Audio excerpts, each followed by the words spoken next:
Appropriation culturelle.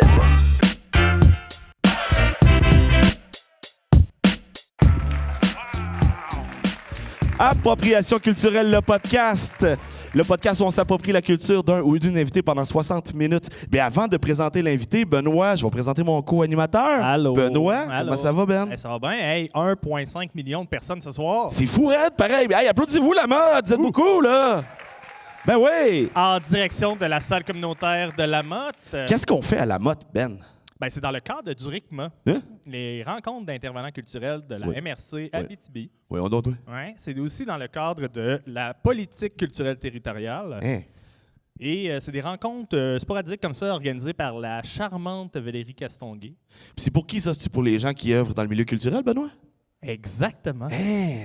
Le fun, ça? Tu as bien raison, Pierre-Marc. Fait que si les gens veulent participer, mettons, aux rencontres du RICMA, ils font quoi? Il faut qu'ils s'inscrivent déjà sur le bottin. Et quand tu es un artiste, tu t'inscris sur le bottin. Après ça, tu vas être communiqué. Mais sinon, c'est par invitation. Valérie, elle envoie les invitations. Oui. Ils peuvent écrire à Valérie. écrire à Valérie. Écrivez-moi pas, moi, je sais pas c'est quoi. Non, c'est sûr. Ben, si vous m'écrivez, je vais le relancer à Valérie ou je vais l'oublier. Fait que c'est. Écrivez à Valérie, c'est Ouais, vraiment mieux que ça. Ça va être plus simple. Donc, parfait. On est ici pour le RICMA dans la magnifique salle communautaire de la Motte. La Motte. Et là, notre invité, c'est quelqu'un de marque. C'est quelqu'un qui est sur notre liste depuis très longtemps. C'est quelqu'un qui a bâti un merveilleux festival en Abitibi. C'est quelqu'un qui a aussi œuvré dans le milieu politique, en culture. Mesdames et messieurs, sans plus attendre, la vedette montante de la culture en Abitibi, Sandy Boutin!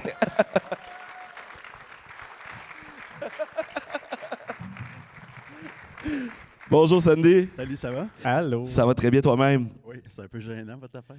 Ah non, quand on a des grosses vedettes, on les présente comme du monde, on fait pas semblant.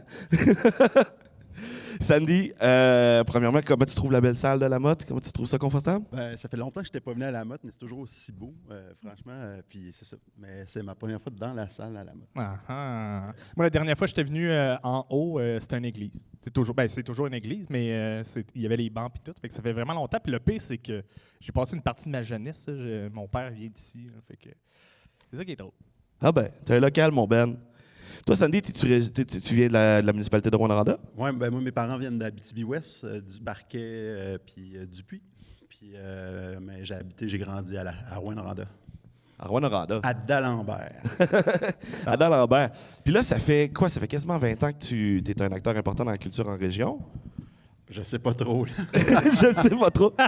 Ça fait 20 ans, ça fait 22 ans qu'on a fondé le Festival de musique émergente en Abitibi. 22 ans déjà? Oui. C'est arrivé comment, ça, dans le fond? En fait, avant même de fonder le festival, comment t'es arrivé dans les deux pieds dans la culture? Comment c'est arrivé?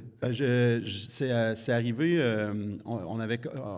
tu sais, c'était dans l'air du temps à l'époque, Radio-Canada, bande à part, toute la musique. Tu sais, quand tu étais amateur de musique, tu te reconnaissais. Je me reconnaissais pas beaucoup dans ce qui était diffusé dans les radios commerciales en Abitibi.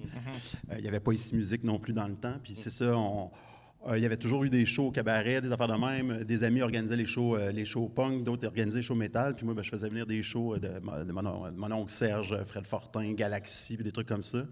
Puis à un moment donné, c'est ça, on allait souvent aussi voir des spectacles à Montréal. Puis dans le parc, là, sur la route, avec deux amis, on s'est dit, mais pourquoi on ne fait pas notre propre festival de musique? Parce qu'il n'y en avait pas de festival de musique en Abitibi. Puis il n'y avait pas tant de festivals culturels tout court en Abitibi. Tu sais, il y avait des fêtes populaires où il y avait des volets culturels, mais ce n'était pas dédié à la culture. Puis nous autres, à Rouyn, comme tout le monde en Abitibi, on a grandi avec le festival de cinéma. Ouais. Fait que c'était comme une source d'inspiration. On s'est dit, si on est capable de le faire pour le cinéma, peut-être que ceux qui aiment la musique peuvent le faire pour la musique. Puis c'est vraiment tes premiers pas, tu as dit, je vais bâtir un festival. T'avais jamais... Non, t'as fait des shows un peu... On a fait des shows. À l'université, j'étais super impliqué dans l'association étudiante. Fait qu'on organisait les shows de rentrée, les shows de mi-session, des trucs comme ça. Puis à côté de ça, on avait une petite boîte de production. On faisait venir des shows dans le petit théâtre pas rénové à l'époque. Puis des choses comme ça. Fait que c'est comme ça que, de fil en aiguille, on a décidé de se lancer dans un festival de musique. Puis ton festival de musique a grossi beaucoup. Tu as été à la barre du festival pendant combien de temps? J'ai toujours été bénévole. Moi, c'est du vrai bénévolat. Je sais qu'il y en a ici là, qui se sont consacrés à des causes. Je vois mon ami du dispensaire ici. Là, vous savez comment on se met corps et âme là-dedans. Fait que moi, j'ai jamais été payé. Ça a toujours été de l'investissement. Fait que j'ai fait ça pendant 17 ans. Puis après ça, j'ai pris une petite pause. Puis je suis revenu l'année passée. Ah, t'es revenu à bord du Je suis festival. je revenu, savais pas. pas à la barre, je suis sur conseil d'administration, fait qu'on a chacun des rôles puis des responsabilités. Oui, oui. Fait que je suis revenu donner du temps au FME. Parce que, dans le fond, quand t'es parti, c'est que t'étais rendu dans le niveau politique. T'étais rendu associé à... C'était-tu au ministre? Je me mélange-tu? Non, c'est ça. Ah ouais. Un jour, il y a le téléphone qui a sonné. Ça faisait 17 ans que je faisais le FME, puis j'ai aussi une boîte de production en musique. Je produis des artistes maintenant. Après avoir fondé le FME, j'ai rencontré un groupe qui s'appelle Carquois. J'ai commencé à travailler avec eux, puis de fil en aiguille, le groupe a eu du succès. C'est devenu mon métier. Puis, fait que bénévole, c'est le FME, mais mon gagne-pain, c'est une boîte de production où je produis des artistes. Là. Il y en a certains connus, d'autres qui sont encore émergents. Puis le nom de la boîte? Ça s'appelle Simone Records ou les disques Simone. Les disques Simone. Ouais. Comme mon chat. Ben Mon oui. chat s'appelle Simone. Moi, c'est ma fille qui s'appelle Ah ouais? Simone. Bon. Ah! Ta fille puis mon chat se ressemblent sûrement. Je sais pas. Peut-être. J'espère pas trop. Ouais, non, moi non plus. Elle est fine, Simone, par exemple, mais tu sais... Elle est fine. Tu parles de ma fille ou de son chat? Son chat, je connais pas encore ta fille, malheureusement. C'est peut-être une bonne chose aussi. OK, fait que Simone Records, ça a commencé avec Carquois. Fait que c'est toi qui as travaillé avec Ouais. Carquois dès le départ. Oui, ben c'est parce que, tu sais, pendant les 8 premières années de Carquois, je faisais que Carquois. Puis à un moment donné, ben, tu sais, il y a eu un peu de succès, puis on a eu un peu plus de moyens. Puis là, ben, on avait à un moment donné, c'est la blonde de François, le claviériste de Carquois, qui s'appelle Marie-Pierre Fournier, Marie-Pierre Arthur, qui voulait faire un disque, puis personne ne voulait la signer. Fait qu'on s'est dit, ben, on va le produire nous-mêmes. On produisait déjà les disques de Carquois. Puis là, après ça, de faire en aiguille, ben, d'autres amis voulaient chercher des producteurs. Fait que c'est comme ça qu'on a élargi la compagnie Carquois pour faire Simone Records avec ça après. Combien d'artistes maintenant que vous êtes à contrôle? Je suis tellement pas bon que j'en ai aucune idée, mais on en a plusieurs. Je pense une trentaine aujourd'hui qui sont sous contrat en différents volets spectacles, en disque, en gérance ou en édition. Puis t'as-tu à part Carquois, dans tes groupes, y en a-tu qui ont vraiment percé, qu'on voit maintenant partout? Ben, oui, il y en a. Il y a Hubert Lenoir, Ariane Moffat, Pascal Picard. Oh, des petits noms. Marie-Pierre Arthur, Louis-Jean Cormier, c'est sûr, sa carrière oui. solo. Danny Placard. On a fait un bout de temps Fred Fortin aussi. Fait que c'est ça. Il y en a une couple, là. C'est quoi les défis de bâtir une boîte de production comme ça? Ben, c'est sûr que, tu sais, moi, j'ai commencé là-dedans en 2003. Il y a Danaï qui est ici, là, c'est quoi, là, commencer en enregistrement sonore en 2003 après l'arrivée de Napster puis des téléchargements, c'est comme bâtir une entreprise dans un marché qui perd 20% chaque année. Ouais. Fait que ça ressemble à ça, c'est vraiment de construire quelque chose en déclin, mais les structures sont changées. Beaucoup à l'époque, c'était séparé. Tu avais les producteurs de spectacles, tu avais les producteurs de disques. Maintenant, pour survivre, il faut tout faire. Fait qu'il faut que tu fasses à la fois du disque, du spectacle, puis de l'édition, puis du management. Puis c'est comme ça qu'on réussit à faire ça. Mais c'est ça, les premiers succès, les premiers disques d'or de Carquois, j'ai comme l'impression que je ne reverrai jamais ça, vendre 40 000 copies ou des trucs comme ça aujourd'hui, parce qu'on n'en vend presque pas. Puis ben là, je ne vais pas faire un cours de musique, là, mais la découvrabilité, c'est super. L'accessibilité de l'art est vraiment fantastique en musique. Puis ça l'est maintenant dans les séries, en cinéma. On a accès beaucoup à la culture. Mais la rémunération des artistes est beaucoup plus difficile. C'est-à-dire qu'on est tellement un petit marché, on n'est pas assez nombreux au Québec en chantant, parce que moi, je fais surtout des productions francophones, mais le nombre de streams, on n'arrive pas à en générer assez pour pouvoir bien vivre là-dedans. Fait qu'au Québec, la culture doit être subventionnée, puis on est chanceux parce qu'on en a. C'est peut-être, il y en a qui vont dire qu'on n'en a pas assez, il y en a d'autres qui vont dire mais je veux dire, on est quand même chanceux de le faire parce que si on avait juste la taille de notre marché, c'est quand même assez difficile. Puis, tu sais, il y a très peu d'élus, des Québécois qui ont du succès en France aussi. Tu sais, il y en a qui réussissent, les Cowboys fringants, Cœur de pirate, mais je pense que les derniers gros Québécois qui ont vraiment percé là-bas, c'est des vrais succès, c'est Cœur de pirate puis les Cowboys fringants, puis ça fait déjà plus de 10 ans, 10-15 ans. Et je pense qu'Émile Bilodeau se débrouille quand même bien là-bas. Là. Il est invité quand même souvent, mais... Ça reste anecdotique, tu sais. Oui, je comprends. C'est pas la même portée. Tu sais, on fait toutes des tournées là-bas, mais c'est vraiment dur à percer. Il y a vraiment un clash... Il n'y a pas assez de Québécois là-bas il y en a. C'est pas comme à Montréal, tu as 100 000 Français au Québec, les autres, ils remplissent le salle des artistes français qui débarquent, mais nous autres, là-bas, on n'est pas assez nombreux.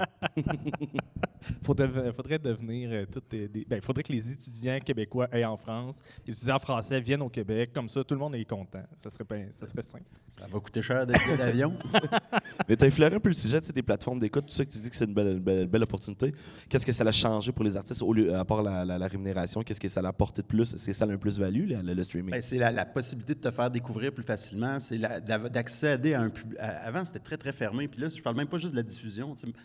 même enregistrer un disque avant l'arrivée des ordinateurs personnels, là, puis les suites qu'on peut faire à la maison, c'était très fermé. Tu avais vraiment besoin d'une maison de disque ou d'avoir des parents qui ont beaucoup d'argent parce que d'aller en studio, ça coûtait très cher. Fait que là, ben, les premières affaires qui sont arrivées, c'est justement l'accessibilité de la musique. Hein, ça apprenait que, on téléchargeait nos chansons illégalement. Fait que tu pouvais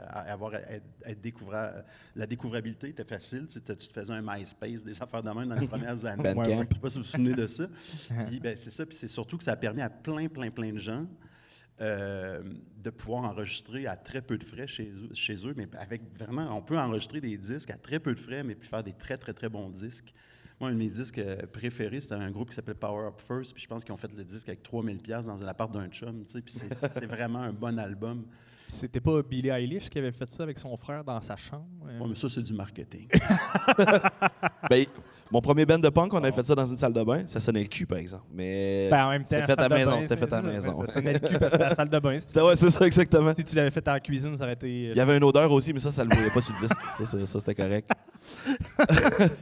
mais c'est sûr qu'en vendant moins de disques, c'est ça, l'avantage des plateformes de streaming, c'est qu'on peut découvrir plus d'artistes, puis c'est plus accessible, mais en même temps, ça enlève les revenus des artistes parce qu'avant, ben, tu achetais un album à 15$, maintenant, tu ne l'achètes plus.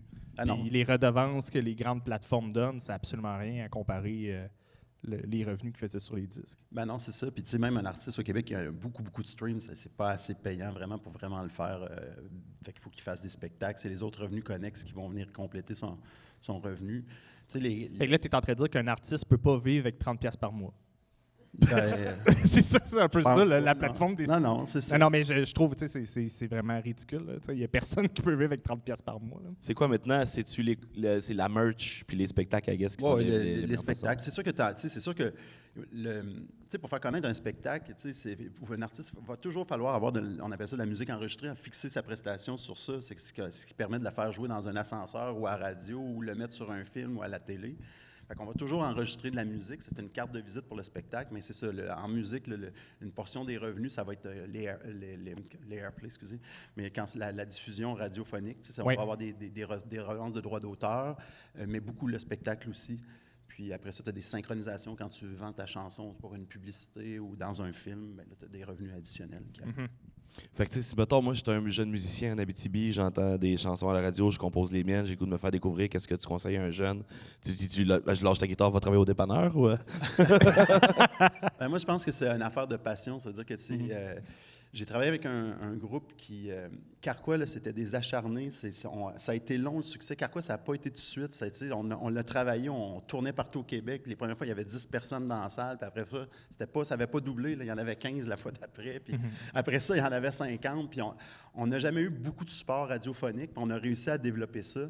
Mais les gars, là, il y avait des jobs. Il y en a qui posaient des affiches. Ils appellent ça publicité sauvage à Montréal. Là, ils faisaient des runs de posage d'affiches. Ils perdaient le job. Ils se faisaient réembaucher. Il y en a qui travaillaient au dépanneur. Ils perdaient le job parce que les boss ne voulaient pas leur donner des congés quand on partait en tournée. Mais après avoir fait 5 dates, on était 2 mois sans avoir de spectacle. Ouais. Fait que c'était difficile. Mais les autres, ils ont fait tellement d'efforts personnels. Puis j'en ai fait aussi avec eux. Puis il y a une autre bande que j'aimais beaucoup. Puis tu sais, eux autres, c'était toujours... ils faisaient passer l'argent en premier, puis tout ça. Fait que ça prend beaucoup. Moi, je dis, ça prend juste de la détermination. Il faut que tu vives de ta passion. Puis c'est pas les meilleurs qui percent. Des fois, il y en a des super bons qui percent, mais il y en a plein qui sont extraordinaires, puis qui malheureusement, on connaît pas, puis qu'on connaît moins. Fait qu'il faut juste que tu ailles au bout, parce que c'est une démarche qu'il faut que tu fasses pour toi d'abord et avant tout. Puis est-ce que tu dirais que le marché au Québec est un peu saturé pour la musique, ou il y a toujours de la place? Bien, je pense qu'avec les plateformes, on le voit, puis tout ça, même dans d'autres formes de d'art, on se spécialise. Fait que je pense qu'il y a plus de place pour des gens qui ont des goûts plus pointus. Tu sais, saturé. C'est qui peut décider? J'en ai aucune. Je veux dire, c'est qui va dire à toi, fais pas ton prochain album? Il y a trop de musique, arrête ça tout de suite. La problématique, c'est bien plus la concentration. Alain Brunet, un journaliste de la presse, je pense qu'il a pris sa retraite, mais il avait écrit un livre qui s'écrit « Le disque ne tourne pas rond ». Puis il avait montré qu'en 10 ans, la diversité des chansons présentées à la radio avait fondu de moitié. Fait que je vous donne un exemple. Si dans une semaine normale de radio au Québec, il y avait 1000 chansons il y a 10 ans avant, bien, 10 ans après, c'était 500 chansons. Ça veut dire qu'ils se sont mis à nous jouer tout le temps les mêmes chansons plus souvent. Ce qui fait que tu vas avoir le tube du moment, tu vas l'entendre 2 fois le matin, 2 fois l'après-midi, puis 2 fois le soir. Alors qu'avant, il y avait une plus grande diversité de présentations. Fait que, tu sais, moi, je pense pas qu'on est saturé, parce qu'on pourrait avoir plus de diversité que ça aussi à la radio. Fait que moi, je pense que c'est plus difficile, mais je veux dire, de toute façon, la personne qui aime, mettons, la musique baroque, elle n'ira pas au Chauvital pareil. Fait que pourquoi on l'empêcherait de consommer ce produit culturel-là? Moi, je crois pas ça, qu'il y a trop de diversité. Je trouve ça bien, qu'il y en ait beaucoup de choix. En fait, c'est que le problème, c'est qu'il n'y a pas assez de diversité disponible à la radio. C'est ce que dans le grand public, mettons. À la radio, puis partout, mais en même temps, on est tous pris avec des conséquences budgétaires et tout ça. Moi, c'est ça. Non, mais je ne vais pas faire de l'éditorial ici. Non, c'est intéressant. Non, mais on peut migrer. Je vais vous donner un exemple. Okay. La salle de spectacle à Rouen, je ne vais pas blaster celle d'Amos, mais mettons, au Québec, là, dans toutes nos municipalités, on a des équipements culturels qui valent des millions de dollars, avec des millions de dollars d'équipements dedans. Puis ça dort souvent tous les étés. Il n'y a rien qui se passe, alors qu'on pourrait mettre, si le gouvernement débloquait des fonds, de mettre ça à la disposition des artistes locaux pour qu'ils aillent faire des résidences, du filage. Je veux dire. C'est pour ça que je me dis, il n'y en a pas trop. On pourrait soutenir davantage, puis les trucs sont là. Tu peux facilement dire à un jeune groupe, « Hey, je te passe la salle, tu vas pouvoir faire une vraie répète avec des vrais équipements. » Puis on ne subventionne pas assez ça au gouvernement du Canada et au gouvernement du Québec. Bien, s'il y a un directeur de culture qui est dans la salle, je pense que le message va être passé. mais tu sais, c'est Mathieu Larochelle qui s'occupe de la salle à Amos, puis il y a eu une résidence de cirque l'année passée. Oui. Déjà, il y a une amélioration à ce niveau-là. Je ne sais pas ce qui se passe à Rouen. Non, mais il y en a. C'est pas personnel à la salle. Je donne des exemples. La salle à Rouen, je le sais par cœur, je sais ma ville, elle n'est pas ouverte l'été. Qu'est-ce que je te dis? Elle n'est pas ouverte, puis j'ai pas vu qu'il se passait grand-chose là. Mais je blâme pas la ville de Rouen. Je fais juste dire, dans notre façon de voir ça, tu sais, dans l'accessibilité, je veux dire, il y a des outils, ils sont là, elle va pas disparaître, elle est toute là, elle est toute équipée. Peut-être qu'on devrait penser à ouvrir les portes pour les talents locaux l'été ou leur donner la chance à des gens d'aller pratiquer de façon professionnelle ou des trucs comme ça. Je pense juste qu'il y a des réflexions à avoir. Puis pour ça, il faut que les gouvernements adaptent leur façon de subventionner les salles de spectacle. Puis une salle de spectacle, c'est subventionné par la municipalité, c'est des revenus autonomes, le gouvernement du Canada puis le gouvernement du Québec. Fait que, il y a une réflexion qu'on peut faire aussi. Puis ça me fait penser, avec le budget provincial où il y a les arts de la scène qui ont été un petit peu coupés, ben là, ça vient, pas renforcer, mais ça vient juste nuire encore plus à ce développement-là. Ben là, j'ai pas vu ça, moi. Je veux pas parler à travers mon chapeau, là, mais j'ai pas vu ça. Maude, ça a-tu été coupé? Oui, mais là, je vais juste répéter ce qu'elle a dit parce qu'ils n'entendront pas les gens qui l'écoutent. C'est le plan de relance culturelle qui a été coupé après la COVID, qui avait une aide au billet aussi qu'elle avait avec ça. Merci beaucoup. C'est ça. Ça, c'est un programme que j'étais là quand on a fait. Puis c'est ça, c'était un aide spéciale. Puis ce qu'on voulait, c'est que, tu sais, on était pris dans le COVID, puis on ne sait jamais quand il y aurait une vague, ça serait fermé. Puis ça, fait qu'on voulait que les salles de spectacle et les producteurs prennent une chance. Fait que ce qu'on a fait, c'est qu'on a dit, bien, on va assumer, nous autres, une partie du coût de la billetterie. Fait que s'il y a une annulation, s'il y a des affaires de même, on va mettre de l'argent sur la table. Fait que cet argent-là, elle n'est plus là aujourd'hui, mais je veux dire, j'ai pas vu beaucoup de shows annulés pour cause de COVID par les temps qui courent. Non, c'est sûr.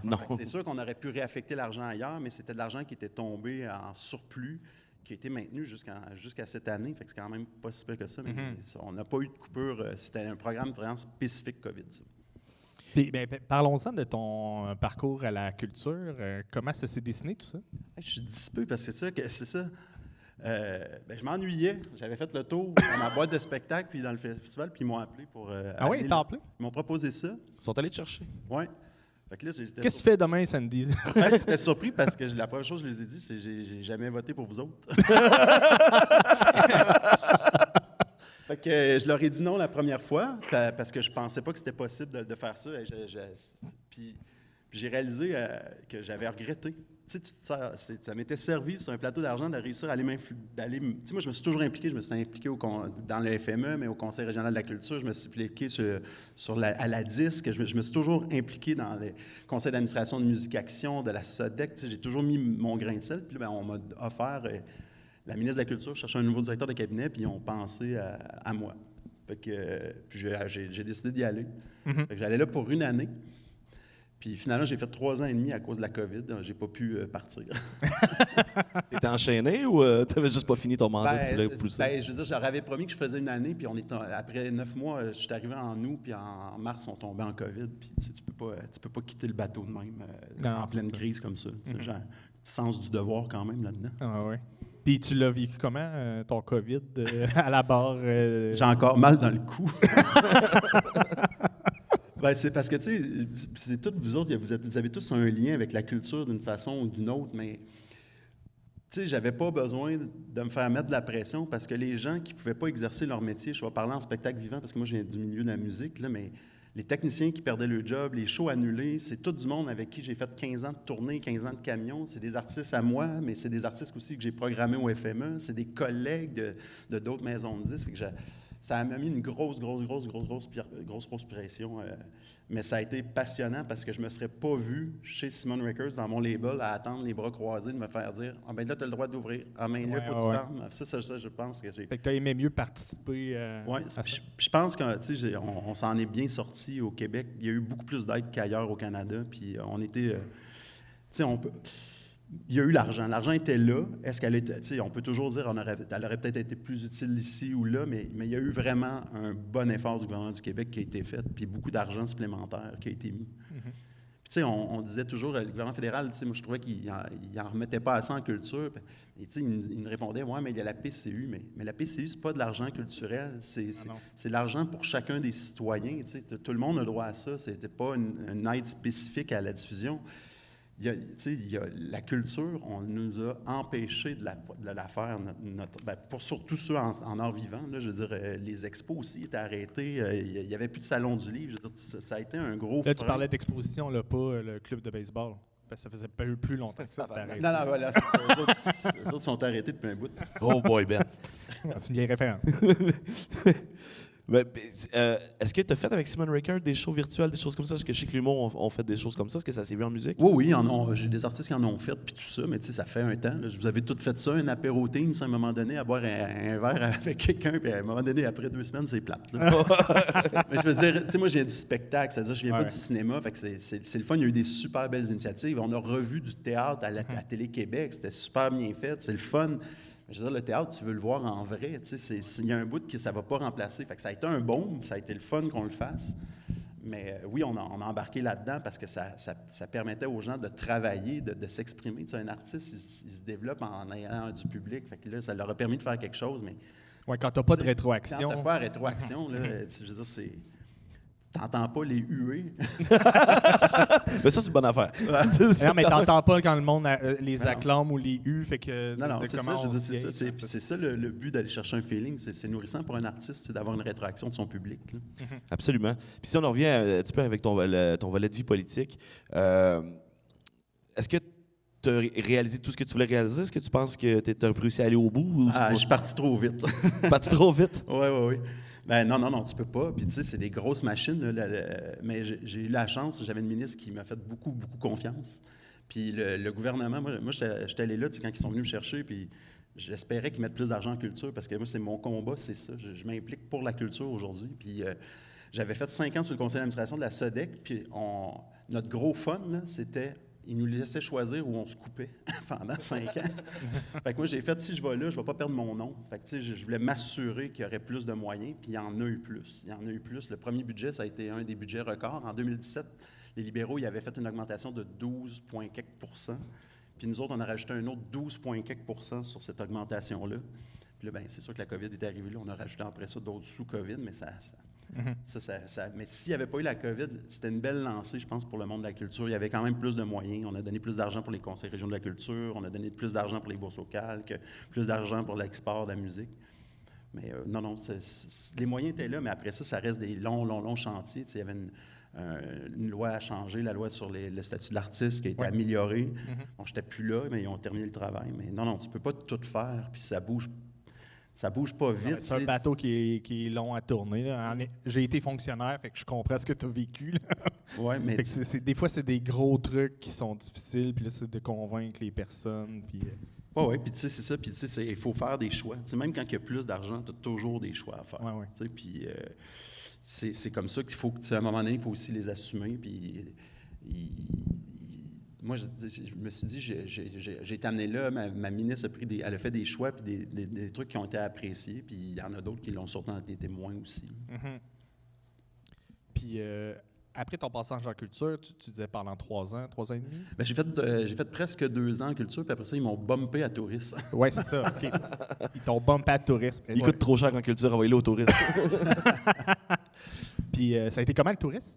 Parce que là, c'était pas ton créneau. Ben là, j'ai culturel. fait. Ben c'est ça, c'est pas mon créneau, mais le FME, c'est quand même touristique aussi. Fait que j'avais un gros volet que je connaissais déjà.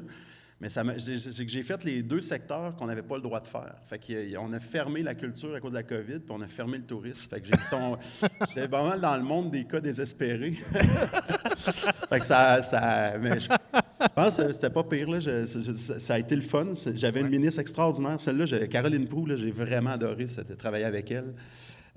Mais c'est pas la même chose. J'ai trouvé ça moins prenant. C'est pas la même dynamique aussi. Puis les clientèles n'interagissent pas pareil. Moi, je connais un petit peu l'histoire, mais ça serait quand même intéressant qu'on reparle du bump. Tu sais, pourquoi tu es parti de la culture pour aller au tourisme? Ah, ben parce qu'il y a un journaliste du Journal de Montréal qui a décidé que j'étais en conflit d'intérêts. Ah, les journalistes. Fait que c'est ça, fait qu'il y a eu un article là-dedans, puis c'est vrai, la loi, moi je respectais la loi de la façon dont ça fonctionne, parce que je me suis obligé de me justifier aussi. Là, ben non, c'est que comme la politique, là, tu es sur un siège éjectable. Ouais. Fait que moi, la condition que je leur ai dit, c'est que je vais y aller si je ne suis pas obligé de vendre Simon Records. Mon entreprise, je l'ai pris 20 ans à la construire. Fait que quand tu es embauché, tu écris une lettre à la commissaire à l'éthique, puis elle te dit quoi faire pour ne pas être en conflit d'intérêts. Mm-hmm. Sauf que c'est vrai que pendant que j'étais au ministère de la Culture, ma compagnie recevait des subventions de la SODEC, mais c'est opaque. Là, c'est pas la ministre, il y a un conseil d'administration séparé, puis tout ça. Mm-hmm. Puis à un moment donné, ben, il y a un journaliste qui m'a appelé pour savoir si c'est vrai que j'avais Simon Records. Puis j'ai dit oui, puis j'ai ma lettre là, qui me dit quoi faire pour ne pas être en conflit d'intérêts. Mais lui, il disait, c'est comme si tu avais un propriétaire d'une compagnie d'asphalte qui est chef de cabinet au transport. Fait que c'est ça. Fait que moi, j'ai fait, OK, ben, je vais m'en retourner chez nous. Tu sais, je vais pas... c'est ça. C'est vrai que tu sais, changer la loi, c'est pas bonne, puis il faut pas faire ça. Puis tu sais, on est venu me chercher parce que je connaissais le milieu de la culture, puis là, ben, parce que je le connais, ça m'handicapait. Ouais. Fait que, ben, c'est ça. Puis c'est on est dans les apparences aussi de conflit d'intérêt. J'ai préféré m'en aller. Puis là, je m'en allais chez nous parce que j'étais un petit peu en tabarnak, je vais vous avouer. Parce que je l'ai vraiment aimé, puis j'avais vraiment l'impression de partir en laissant quelque chose d'inachevé. Oui, parce que tu n'avais pas fait le tour de ce que tu as voulu faire. Non. Tu n'as pas eu le temps de faire le tour de roue. Non, puis surtout, c'est ça. Puis c'est le bureau du premier ministre qui m'ont dit, ben si tu t'en vas chez vous, tu vas laisser le Journal de Montréal gagner, puis nous autres, on a quelqu'un qui s'en va en touriste, on sait que tu connais aussi un peu ça, ils ont mangé beaucoup de misère là-bas, puis ça nous aiderait si tu venais les aider. Nous aider là, fait que j'ai accepté d'aller là-bas. Mais j'aimais ça, mais c'est pas la culture. La culture, c'est vraiment pour ça que j'étais venu. Fait que j'ai fait mon bout en touriste, puis là, ben, quand l'élection s'est arrivée, j'ai décidé de revenir dans mes choses. Oui, OK. Ouais. Ça a été fait que j'ai eu ma face dans le Journal de Montréal. Oui, ben oui. Ouais. Quand même. Puis il y avait toutes les années, il y avait comme 3 années où ça montrait les subventions que j'avais reçues. Puis c'était toutes des années libérales. Fait que j'ai vu un gros scandale là-dedans. Ouais, mais qu'est-ce qu'on peut pas pour faire c'est ça. Mais le journaliste, il était fair parce qu'il l'a dit dans son article après le titre scandaleux, mais quand tu lis l'article, ça dit que je respectais les règles puis que c'est peut-être les règles qu'il faut questionner. Ouais. Ben, OK, moi, c'est que cette langue est intéressante. Ouais. Puis, tu sais, fait que tu as fait un bout en tourisme, puis comme tu dis, c'est parce que le FME, il y a un volet touristique, tu as un gros impact parce que souvent, il y a des gens de partout en Europe qui descendent, qui viennent à Rouyn-Noranda le temps du festival. Ouais. C'est quoi les enjeux du tourisme, selon toi, en Abitibi-Témiscamingue? Ben, il y a l'éloignement, c'est loin, mais les enjeux du tourisme en Abitibi-Témiscamingue. Hein, grosse question, hein? Ben, je sais pas, parce que moi, je trouve qu'on fait les bonnes choses. Moi, j'ai réussi à partir le FME grâce à notre association touristique. Mm-hmm. Ils ont été tellement dynamiques. Je veux dire, moi, je sais pas, j'ai l'impression qu'on score. Puis je pense qu'on fait des bons scores en tourisme quand même. C'est sûr qu'on n'est pas on n'est pas le tour de la Gaspésie ou le tour du lac Saint-Jean ou des affaires comme ça, ou Charlevoix. Mm-hmm. Mais moi, j'ai l'impression qu'on est extrêmement bon dans ce qu'on fait en tourisme. Puis, tu sais, pour preuve, ce que le Festival de cinéma a toujours réussi à faire, d'amener plein de gens de l'extérieur au festival, puis de faire rayonner, puis ce qu'on fait nous autres avec le FME aussi, Puis, Et je pense que c'est un peu partout en région où, tu sais, quand il y a des artisans qui viennent, puis là, on parle plus culture, là, mais quand il y a des artisans qui viennent, ils sont tout le temps émerveillés par, premièrement, le territoire, mais aussi l'accueil, puis, tu sais, de comment on met les manières. Puis je pense qu'on est une bonne accueil en Abitibi, à Amos en particulier. Et bon, Benoît, ça. Beau lichage. les sandwichs étaient excellents. Ah oui, les sandwichs. Parfait. Il est quelle heure? Écoute, Savoir. Benoît, OK. Ben, 6h20. On est rendu au volet des questions. Ben, on est rendu au volet des questions. ça, On va ça pas- passe vite. Si on check pas l'heure, nous autres, on pourrait parler pendant 4-5 ans. Ouais, mais surtout que c'est intéressant comme ça. Steve, ton micro est ouvert. S'il y a des gens qui ont des questions pour notre gentil invité Sandy Boutin, je vais vous inviter à aller au micro qui est juste ici pour les poser des questions. Avez-vous des questions? Tabarnouche, on est bon. Oh, merci. Personne. Ouch! Watch out la question. J'ai plus de chéquier. Je suis plus là, Bernard. En fait, personne ne me voit, là. Personne te voit. Donc, On va je t'appeler prends- Jacques pour l'occasion. Parfait. Je passe incognito. Ben, d'abord, merci beaucoup, Sandy, d'avoir accepté notre invitation. C'est une grande fierté pour nous autres de te recevoir ici, à La Motte, sur le territoire de la MRC d'Abitibi. La plus belle MRC des 5. Et j'irai jusqu'à dire la plus dynamique. Mais bref, je vais m'arrêter là. En fait, on est là pour poser des questions, puis j'en ai quelques-unes pour toi. La première est plus facile en te demandant quel est le lien fondamental pour toi entre le tourisme et la culture? Qu'est-ce qui permet à un et l'autre de vivre et de continuer à progresser? Les arts, ça se fait beaucoup déplacer les gens. Tu sais, puis c'est la culture quand on pratique la culture, quand on le fait, à n'importe quel niveau, là, tu sais, moi, je veux dire, faire un festival, c'est égoïste. Je l'ai fait pour moi d'abord et avant tout. On ne l'a pas fait pour faire du tourisme. Fait qu'on le fait pour nous-mêmes. Fait que l'essence du tourisme, il naît de nos passions personnelles, tu sais, puis c'est comme ça que tu sais, à certaines places, je vous donne, tu sais, on a toujours regardé, tu sais, Saint-Jean-Port-Joli avec les sculpteurs, puis on a tous des trucs comme ça, mais au Rwanda, le festival de cinéma, la culture est souvent moteur de l'authenticité du truc. Tu sais, c'est le fun, un aquapark, là, puis le monde emmène les enfants là-bas, là, à Valcartier, puis tout ça, mais je veux dire, ça reste extrêmement mercantile. L'authenticité du tourisme, elle se crée beaucoup grâce à la culture, selon moi, puis aux passions des gens. Tu sais. Puis moi, c'est sûr, je parle beaucoup de culture, fait que je vois les passionnés qui font vivre les différents milieux culturels, mais tu sais, c'est la même chose pour ceux qui sont passionnés de plein air puis tout ça. Mais moi, je pense que la culture, c'est un grand, grand, grand vecteur. En tout cas, je sais qu'en musique, ça fait beaucoup déplacer les gens. Les gens se déplacent pour aller voir des grands concerts, se déplacent pour aller vivre des expériences. Puis maintenant, c'est beaucoup aussi un monde d'expérience. Ça veut dire que c'est pas juste l'art que tu vas consommer, c'est comment tu vas le consommer, comment il t'est présenté qui est important. Fait que c'est quasiment comme si le contenant est aussi important que le contenu maintenant. Puis c'est ça. Quand tu fais du tourisme en déplaçant des foules puis des masses, ben c'est ça. Tu fais pas. Quand tu as un festival du bœuf, ben oui, tu manges du bœuf puis tu te rassembles autour de ça, mais il y a toujours eu de la musique autour. Puis c'est essentiel d'avoir une fête populaire qui célèbre la culture. Puis pas tout est obligé d'être. Il y a des événements plus populaires, d'autres plus nichés, mais il faut en avoir pour un peu tous les goûts. Donc, l'essence, c'est vraiment les tripes humains.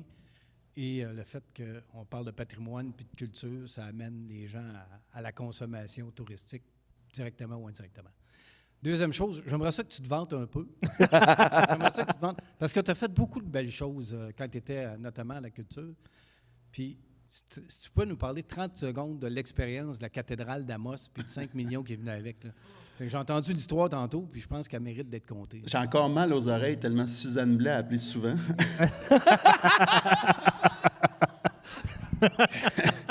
J'ai dit, tu sais, Suzanne, si tu continues à appeler, j'ai pas le temps de travailler, je fais juste te répondre. Fait mais sans blague, c'est que des fois, je comprends comment les programmes sont faits, mais moi, je déteste me faire répondre à une question si ça rentre pas dans le programme. Puis on est venu visiter, avec la ministre, on est passé, puis Suzanne nous a fait visiter la cathédrale. Je pense qu'on était venu à son invitation. Le soir, on allait au Festival du cinéma, puis on est passé à Amos avant pour Je pense que vous étiez venu aussi. faire une coupe de visite. Hein? Ouais. Puis c'est ça, c'est Le là que je regardais. classement, Puis c'est ça, fait que on a vu ça. Puis le programme, il est fait, c'est bien plate, là, je vais vous l'expliquer, là, mais ça coûtait 5 millions refaire tout l'extérieur de la cathédrale puis la remettre à niveau. Sauf que le programme, il est fait pour qu'un projet de rénovation pour les églises, c'était maximum 800 000, puis tu avais le droit d'appliquer une fois par 2 ans. Fait que si tu l'avais un 800 000 une année, si tu fais 4 murs, ça coûtait à peu près 800 000 par mur, bien, ça prend 8 ans à faire le travail. Puis je fais, ça n'a pas de bon sens parce que tu fais venir le contracteur, il monte toutes ses affaires, il s'en va. Ça coûte bien moins cher de le faire d'une shot. Fait que j'ai demandé qu'on fasse un projet pilote avec Amos pour pouvoir faire le travail d'une shot au lieu d'étaler ça sur 8 ans. Fait que j'ai dit, au final, on va le financer. T'sais, on va le faire. Là, ils vont avoir le même 5 millions. On va l'étaler sur... Ça va prendre 8 ans avant de le faire. Mais là, j'ai dit, bien, finançons-en moins cette année, mais faisons-la toute. Fait qu'elle va être réglée. L'année prochaine, on va pouvoir en régler un autre au lieu d'étaler ça. Parce que des travaux sur des cathédrales puis des grosses églises, ça coûte rarement en bas de 800 000 $. Fait que je trouvais ça juste illogique. Puis on a fait un programme pilote, puis moi j'ai décidé que c'était avec la ministre, on a décidé que c'était à Sainte-Thérèse-d'Avila. Fait que c'est comme ça qu'on l'a fait, puis quand on est parti, moi puis la ministre, ils n'ont pas continué les projets pilotes. Oh non. Tant pis pour les autres régions.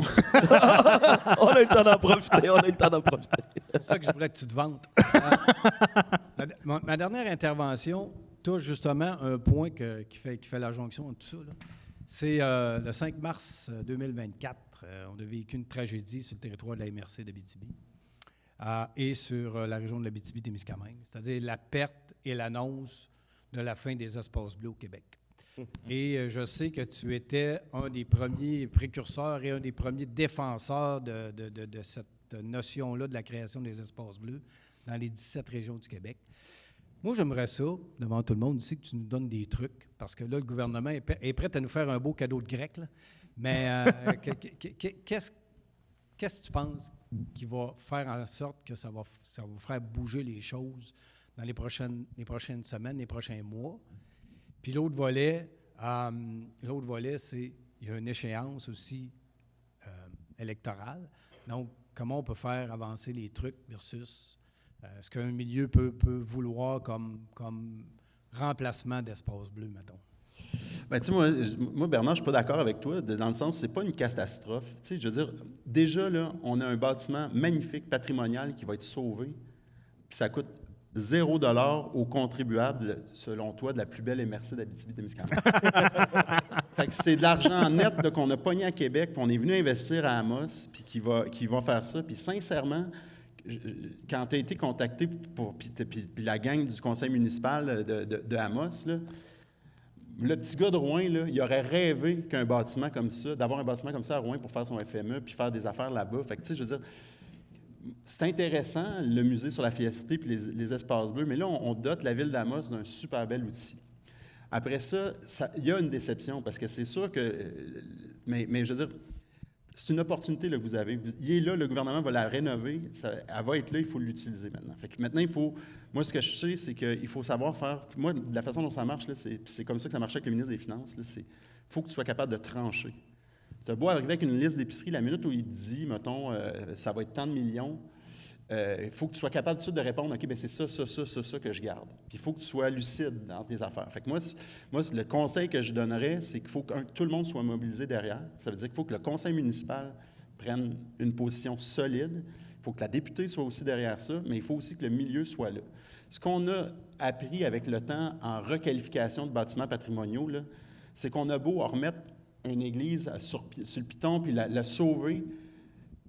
Si c'est artificiel ce qu'il y a dedans, ça ne marche pas. Fait que souvent, c'est les passionnés de culture qui font vivre ça. C'est quand quelqu'un vient s'intégrer dans le bâtiment qui fait que ça va vivre pour vrai. Puis là, bien, pour ça, ça prend un peu de moyens. Puis c'est ça, c'est si on définit un projet qui est très, très clair, si vous savez que ça va être ça le besoin à combler, puis vous avez tout le monde derrière vous, je pense que vous allez présenter quelque chose qui est réaliste. Le gouvernement, il ne va pas vous laisser tomber, il va mettre de l'argent. Mais il faut que vous sachiez ce que vous voulez. Puis c'est l'opportunité que vous avez. Là, on avait décidé pour vous autres que c'était un musée de la fierté. Là, on vous laisse choisir ce qu'il va y avoir dedans. Puis là, bien, ça va être une game de bataille pour savoir combien d'argent ils vont vous donner pour le faire. Mais moi, je vois ça comme une opportunité. Elle est plate, parce que c'est un combat à faire. Mais peut-être ce qui va se retrouver dans ce palais-là va vous correspondre encore plus que si ça avait été l'autre projet. Je pense. Mais je le sais que ça ne sera pas facile, puis je le sais que ça tombe sur ses épaules aujourd'hui, puis ça tombe sur les épaules des élus municipaux. Mais voyez-le comme vraiment une belle opportunité, parce que moi, si j'étais à Rouen, un projet, je serais le premier à attendre devant le bureau de la mairesse pour dire, moi, je vais m'en occuper, je vais te remplir ton vieux palais. Mais c'est ça. Mais l'idée de base, là, au départ, quand le premier ministre est arrivé avec ça, il voulait faire un leg. C'est quoi mon leg en culture? Puis la réflexion que j'avais dedans, c'est qu'on avait beaucoup à l'époque, à chaque semaine, il y avait un article dans le journal comme quoi il y avait une église qui brûlait, un contracteur qui détruisait un bâtiment patrimonial. Puis moi, ce que je m'étais inspiré, c'est qu'un jour, la Ville de Rouen, elle avait fait un appel à projet pour récupérer la vieille gare à Rouen. Puis tous les organismes culturels avaient monté des dossiers, puis le FME, on l'avait eu. Ils ne donnaient même pas une scène. Tout ce qu'on avait le droit, c'est d'aller faire des affaires dedans. T'sais, ils ne nous payaient même pas. On n'avait pas une maudite scène, mais ça nous avait tout mobilisés. Je pense qu'il y avait reçu 5-6 projets. Fait que moi, j'ai dit, bien, pour léguer quelque chose, le gouvernement du Québec en culture, il y a des legs importants à Montréal puis Québec. La Place des Arts, la Maison symphonique, les grands musées, hein, le Musée des Beaux-Arts, le MAC, le Musée d'art contemporain. À Québec, c'est le Grand Théâtre, c'est le musée des civilisations. Il y a des grandes institutions qui ont coûté beaucoup d'argent et qui sont opérées par Québec. Fait que l'objectif, c'était de dire, bien, dans chaque région, on va essayer de faire sauver un bâtiment patrimonial puis faire vivre la culture dedans. C'est ça le concept de base. Mais vous avez tout vu, là, on s'est tout fait par l'inflation, les coûts de construction, ça a explosé. Fait que peut-être qu'on n'était pas mis assez d'argent au départ. Puis, je peux pas critiquer la décision du gouvernement en ce moment, mais je vois vraiment votre problème, c'est une opportunité en ce moment, je pense. Parce que tu ailles chercher 100 000, Bernard, ou que tu en ailles chercher 1 million, c'est de l'argent qu'il n'y a pas en région en ce moment. Fait que le combat que vous allez mener à Amos pour ça, là, c'est du bonus qu'on va avoir dans la région pour la culture. Merci beaucoup. Merci beaucoup. Est-ce qu'on a une autre question? Oui, bonne main d'applaudissement pour une très bonne question. Oui, je vais poser une question, moi aussi. Allez-y. Qui était à l'intérieur du cabinet. Là. Justement, tu parlais des régions versus les grands centres. L'investissement pour les régions, c'était comment ça se passait? Y avait-tu des combats, des discussions à ce niveau-là? Parce que moi, ce que j'entends, c'est en Abitibi-Témiscamingue, on est bien doté en infrastructure. L'investissement en culture par habitant, il est plus élevé que partout dans les régions du Québec. On ne devrait pas se plaindre. Mais en même temps, on a une faible densité de population. Fait que c'est sûr que, par rapport aux grands centres, c'est sûr que l'argent investi en culture, ça paraît plus élevé. Mais, c'est sûr, ça prend un théâtre. On n'ira pas à Montréal à 8 heures de route pour aller au musée. Fait que, c'est ça, je me demande si c'est seulement discuté, c'est-tu abordé, les régions éloignées versus les grands centres pour le financement en culture? Bien, moi, il y avait 2 aspects importants, puis la COVID a servi à ça, mais tu vas voir, je fais un long détour, mais parce que c'est personnel. C'est-à-dire, je ne veux pas parler au nom du gouvernement, mais je parle de moi. Quand la COVID est arrivée, on s'est rendu compte que le gouvernement du Québec, le ministère de la Culture, n'a pas de lien direct avec ses artistes. Il finance une salle de spectacle dans une ville, il va financer le Conseil régional de la culture, il va financer des institutions, il va financer la SODEC, mais il n'y a aucun lien direct avec le créateur. Il y a tout le temps un intermédiaire, le calque, la SODEC, le conservatoire de musique, des affaires de même, mais nous autres, on n'avait pas de lien. Premier constat. Fait que moi, c'était beaucoup de m'assurer qu'il y ait d'argent qui revienne aux créateurs et qu'on soit là pour eux autres aussi. L'autre affaire, bien moi, je suis un régionaliste. Je me suis battu toute ma vie pour notre région, pour l'Abitibi, mais pour aussi le rayonnement. Ça veut dire que moi, c'est pas un festival régional, le festival de cinéma, puis le FME, j'ai la prétention que c'est un festival national, mais qui est en région. Tu sais, fait que pour moi, c'est méga important. Fait que c'est sûr que c'est sûr que nous autres, on va avoir plus d'argent, mais tu as vu, là, je vais parler de Rouyn-Noranda parce que je le connais plus, mais je veux dire, l'Agora a été faite, le petit théâtre a été fait, je veux dire, on en a eu, le nouveau centre d'exposition, tu sais, tout ça, c'est en 10-15 ans. Est-ce qu'il y en a assez? On va toujours en prendre, mais c'est à nous autres de le réclamer, puis d'aller le chercher, puis de tout ça, mais oui, ça se discute, l'argent en région, puis il y a des sensibilités. Parce que moi, je suis sûr que venant d'Abitibi, c'était une préoccupation majeure. Je l'avais quand j'étais sur le conseil d'administration de la SODEC, je l'avais aussi au cabinet. Puis il y a des arbitrages à faire. Fait que moi, c'est sûr que, tu sais, les espaces bleus, c'était ça. On en a fait, là, ils l'ont la maison symphonique, là, la dernière grande affaire. Ils l'ont fait la grande bibliothèque. Là. On peut-tu investir quelque chose dans nos régions puis sauver des affaires? Moi, c'était ça, le concept derrière ça. Il a évolué le concept parce que mon idée de première, c'était de faire les appels à projets. Puis de dire, on va mobiliser chaque région puis on va leur dire, je te donne un exemple, 20 millions pour rénover un bâtiment, puis on donne, mettons, 1 million de budget d'opération, puis c'est le groupe, dans toutes les merci, le groupe qui va arriver avec le plus beau projet qui va l'emporter, puis qui va avoir ça pour faire vivre ça. C'était ça mon concept de départ. Là. Ça a changé pour quelque chose de plus enraciné sur l'histoire puis le rayonnement, mais tout ça pour dire que c'est une préoccupation majeure, mais c'est un combat qu'il faut mener tout le temps, parce que c'est pas parce que moi je l'avais que la sous-ministre l'avait nécessairement, cette sensibilité-là. Merci beaucoup. On aurait peut-être le temps pour une dernière question. Est-ce qu'on a une autre question? Oui, monsieur oui. Sarrien. Bien, en fait, la question elle vient un peu en complémentarité. Tu as répondu tout à l'heure le lien entre tourisme et culture. Ensuite, ce qui vient de se dire sur l'argent qui est dans nos régions, qui peut servir à la culture, mais à la base, puis je pense que ça, dans ton message, on l'entend, à la base, il faut que les citoyens, mais aussi les conseils municipaux, les élus municipaux connaissent puis reconnaissent la place qu'a la culture dans le sentiment d'appartenance, la place qu'a la culture dans l'occupation du territoire. Tu sais, on est dans la ruralité ici, on essaie de faire vivre la culture en ruralité, mais je ne sais pas si tu peux élaborer un peu plus entre le lien et la culture et tout ce qui fait le bien-être collectif dans une société. Hey, c'est philosophique pas mal. Je me sens un peu... tu sais, comme je te disais, moi, je veux dire, qu'est-ce qu'il y a dans l'eau à la mode? Je veux dire, on dirait que tout le monde fait de l'art, puis il n'y a pas de mineurs ici, tout de travailleurs. J'ai l'impression que tout le monde tourne autour de l'art. Tu sais, c'est juste... C'est que c'est un peu dichotomique. C'est que, tu sais, quand on est un artiste, là, moi, je suis le côté plus producteur, là, mais je veux dire, tu sais, c'est qu'on veut vivre de nos passions, mais pour réussir à avoir des moyens pour les faire, il faut être organisé, puis il faut faire des subs, puis il faut se... Tu sais, c'est un combat pour mener nos passions avec des bonnes conditions. Tu sais, mais c'est comme je disais, ça s'invente pas. Je veux dire, je peux pas, moi, débarquer à la mode puis dire je suis un tripeux de musique émergente puis de dire je vais faire vivre ça ici si je viens pas d'ici. Moi, je crois pas à ça. Quelqu'un qui débarque en quelque part puis tu sais, je veux dire, oui, si ça fait 10, 5 ans que je suis ici puis je m'intègre dans le village, puis ça, mais je veux dire, moi, je vais le donner puis ils m'aimeront pas, je les adore. Le Festival d'été de Québec, là, quand il a été débarqué en Gaspésie pour aller faire un festival là-bas, moi, j'aurais été en tabarnak. J'aurais été vraiment insulté qu'une gang de Québec vienne décider de faire un festival de musique chez nous. Fait que c'est sûr que moi, je crois en nous autres, je crois en notre capacité. Puis moi, la chance que j'ai eue à Rouyn-Noranda, tu sais, puis je l'ai eue grâce au conseil à l'ATR, qui nous ont aidés, mais la ville de Rouen aussi a embarqué dans le projet. Puis tu sais, moi, ce que j'ai trouvé le fun, c'est que ce qui a été le plus compliqué, là, c'est pas d'aller chercher l'argent et les convaincre de m'aider, ça a été de leur expliquer c'était quoi la musique émergente. Puis à ce moment-là, j'ai compris comment on était chanceux en Abitibi. Tu sais, c'était à l'époque, il y avait le Conseil régional de développement, il y avait Guy Lemire. Je veux dire on a été vraiment supportés. Puis là, je vais le bitcher un peu, mais le seul qui ne m'a pas encouragé, c'est Jacques Matt. mais c'est une blague, je dis toujours ça à la blague, mais c'est le seul qui m'a dit... Tu sais, toutes les autres, c'est belle tape dans le dos, puis Jacques, il a dit hey, « tu vas en baver en tabarnouche. » Puis il avait raison. Mais derrière tout ça, il y a l'espèce de volonté collective, l'espèce de volonté politique aussi. On a des gens qui sont à la culture ici, qui poussent des projets, mais il faut que je vais prendre l'exemple d'Amos, il faudrait que le conseil municipal d'Amos reconnaissent l'importance de la culture dans le bien-être collectif. La même chose dans nos collectivités à nous autres.